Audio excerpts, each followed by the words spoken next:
Daniel Obono, député La France Insoumise de la 17e circonscription de Paris, également membre de la Commission des lois. Bonsoir, merci beaucoup d'avoir accepté notre invitation. Alors 806 000 personnes aujourd'hui dans la rue selon le ministère de l'Intérieur, 1,5 million selon la CGT.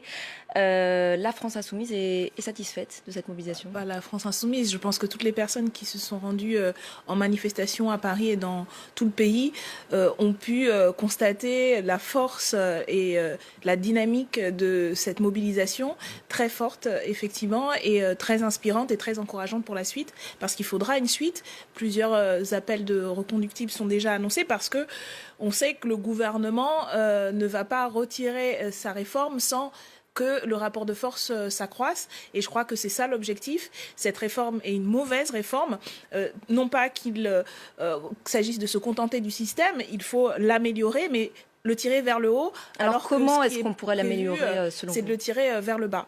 Eh bien, il y a plusieurs leviers qui peuvent être utilisés. D'abord, partons du constat que nos pays, la France, n'a jamais été aussi riche. Et ce qui a fait le progrès social dans ce pays et dans d'autres d'ailleurs dans le monde, ce n'est pas de faire travailler les gens plus longtemps, mais de les faire travailler moins, parce que la productivité a augmenté. C'est ça d'ailleurs qui a permis l'augmentation de la durée et de l'espérance de vie. Et donc la question, c'est comment on partage ces richesses qui sont produites par les salariés pour faire en sorte qu'on vive dignement en activité et aussi en retraite. On pourrait par exemple utiliser le levier des salaires en augmentant les salaires, puisque vous savez que la retraite, c'est une partie de du salaire qui est socialisé. L'augmentation des salaires permettrait de remplir les caisses. En payant par exemple les femmes au même niveau que les hommes. Vous savez que systématiquement dans une majorité de pays, les femmes sont payées au moins 20% moins. On remplirait les caisses de la retraite. Si on prenait sur les dividendes, la France est un des champions d'Europe, du monde, de reversement des dividendes, c'est-à-dire du surprofit qui est fait par les entreprises, qui est donné aux actionnaires. En répartissant mieux ces bénéfices, encore une fois qui sont produits par le travail des salariés, eh bien là aussi on trouverait de la marge de manœuvre, tout comme, un dernier exemple, en arrêtant d'exonérer de cotisations, les cotisations qui servent à la protection sociale les entreprises, là aussi on aurait de la marge de manœuvre. Donc vous voyez, les leviers existent. Le problème, c'est que ce gouvernement est bille en tête dans l'idée que le système ne marche pas et donc il faut laisser la finance faire la régulation. Et c'est ce que vous avez montré dans ce qu'on a vu, ce reportage sur le fameux système à capitalisation. C'est vers là que le gouvernement, en vérité, veut aller. Parlant justement du côté de l'exécutif, de la méthodologie qui a été employée, en réalité, à ce jour, on ne sait pas exactement quels seront les contours définitifs de cette réforme. On connaît les grandes orientations, mais là, il y a un bras de fer qui s'engage alors qu'on n'a pas exactement les données de cette réforme. C'est assez inhabituel tout de même. Écoutez, pourquoi est-ce que l'exécutif, selon vous, retarde à ce point la définition exacte de cette réforme? Je pense qu'ils ont conscience que plus ils éclaireront et plus les gens verront à quel point cette réforme est mauvaise. Mais donc c'est une manière de jauger un peu au regard de la mobilisation, d'essayer de gagner du temps. Mais en vérité, on a déjà les grandes lignes, et y compris les premières annonces qui ont été faites par M. Delevoye et par le gouvernement, en expliquant par exemple le système à points. On sait déjà que le gouvernement entend maintenir la part des retraites dans le produit intérieur brut à un taux stable, un taux de 12%, alors même que le nombre de retraités va augmenter. Donc ce qui, mécaniquement, va faire baisser le niveau des pensions. Donc ça, on le sait, ils l'ont affirmé, c'est là-dessus qu'ils veulent tenir. On sait aussi qu'ils veulent mettre en place ce système à points en tenant compte dans le calcul de l'ensemble de la carrière. C'est-à-dire que pour les personnes, les femmes, les mères de famille qui ont eu des enfants, les personnes précaires qui ont eu des parcours un peu chaotiques avec des longues périodes de chômage, donc ça accentue les inégalités. Voilà, tout ça va être pris en compte, donc ça va baisser mécaniquement le niveau des retraites. Donc c'est vrai que les contours ne sont pas, je pense, sciemment encore éclairés par le gouvernement, mais les grandes lignes le sont, et je laisserai Monsieur Fillon le dernier mot, puisque c'est lui qui a expliqué ça pendant la campagne présidentielle, en disant très crûment devant un parterre de chefs d'entreprise que la vérité des prix, c'est que la retraite par points, c'est une manière de faire baisser le niveau des pensions et que ça mène vers la capitalisation. Donc voilà, effectivement, il y a un flou, mais quand il y a un flou, comme on dit, il y a un loup, et le loup est là, et derrière se cache la perspective de capitalisation et donc la remise en cause d'un système par solidarité. L'ampleur de la mobilisation d'aujourd'hui, au-delà,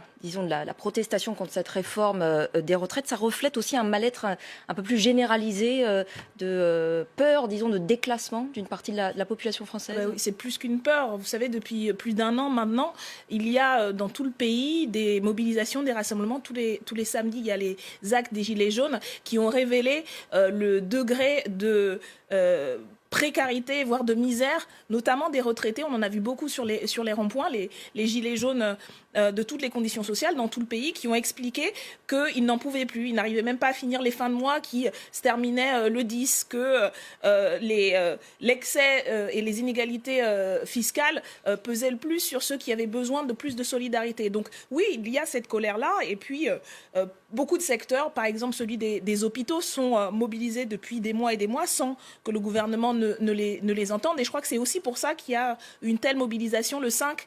C'est à la fois la défense d'une idée de la société, le tous ensemble, c'est une opposition au chacun pour soi que veut construire le gouvernement. Et donc je crois que cette colère générale se généralise autour du 5 décembre et des prochaines dates. Mais ça renvoie à une remise en cause du monde que veut construire M. Macron et que je crois une majorité des Français rejette.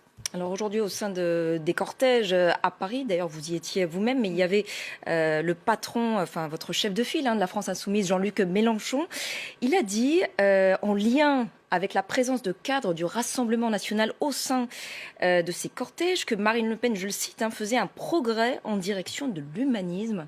C'est une déclaration qui, venant de Jean-Luc Mélenchon, a quand même beaucoup surpris. Qu'est-ce qu'il a pu dire par là ? Je pense qu'il était très ironique sur cette question. Je rappelle que c'est... il a quand même sous-entendu qu'il y avait une sorte de convergence. Non, je ne crois pas. Luttes, je peux vous assurer que c'était tout à fait ironique. Et je crois que les positions de Marine Le Pen, d'ailleurs, sur la retraite à 60 ans, sur laquelle elle s'est opposée, sur l'augmentation du SMIC, sur lequel elle est contre, montrent que cette organisation et ce mouvement sont en vérité des mouvements qui promeuvent de travailler jusqu'à la tombe et qui ne sont pas pour un véritable partage des richesses. Donc voilà, la vérité, c'est qu'ils se raccrochent à cette mobilisation où ils n'étaient pas les bienvenus.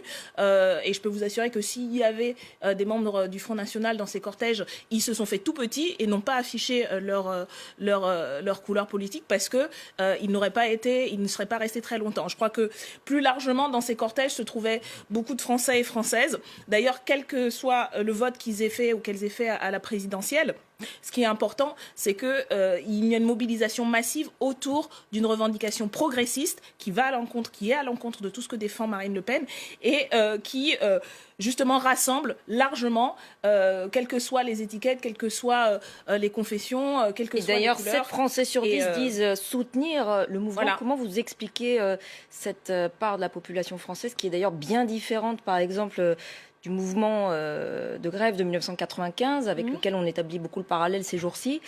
À l'époque, le mouvement était peu compris par une partie de la population. Aujourd'hui, 7 Français sur 10. Comment vous expliquez ce Il y a un ras-le-bol général. Je parlais tout à l'heure des Gilets jaunes. Et dans la manifestation, un des cortèges, en tout cas à Paris, qui a été le plus applaudi, c'était celui des pompiers. Les pompiers qui sont un secteur très aimé de la population et qui, il y a quelques semaines, se prenait à une répression féroce du pouvoir, qui se faisait gazer et qui se faisait attaquer par des policiers.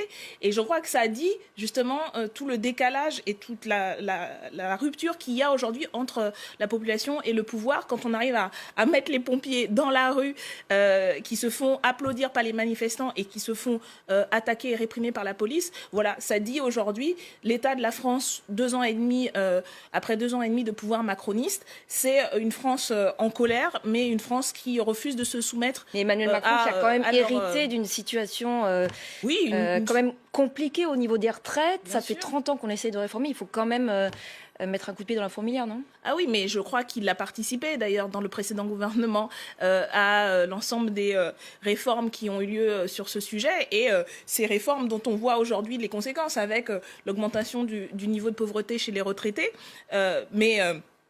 Aujourd'hui, on est dans une situation où le nouveau gouvernement et la nouvelle majorité ne peuvent pas passer, au bout de 2 ans et demi, à rejeter sur les autres la responsabilité des politiques qui sont en train de mettre en œuvre. Ils pourraient choisir de faire autrement, parce qu'il est possible, et je vous l'ai dit, je vous l'ai montré avec les différents exemples, qu'on pourrait faire autrement, justement, si on veut sauver, non seulement sauver le système de retraite par répartition, mais l'améliorer, et puis faire en sorte qu'il soit à la hauteur des défis qui nous attendent. Nous entrons dans une nouvelle phase de l'histoire, je pense, économique de ce pays, avec l'enjeu de la transition écologique, donc avec la nécessité de relancer l'activité autour de nouveaux secteurs, donc de former sur toute la vie. Donc il y a tout un champ et de nouveaux horizons qui s'ouvrent. Si ce gouvernement était véritablement conscient des enjeux, notamment sur cette question-là, il ferait autrement, et il serait possible de faire autrement, de partager le travail et de partager les richesses pour que, en activité comme en retraite, tout le monde puisse vivre une vie décente. Donc je crois que là, la vérité des prix par rapport à ce régime, c'est qu'il ne souhaite pas faire autrement.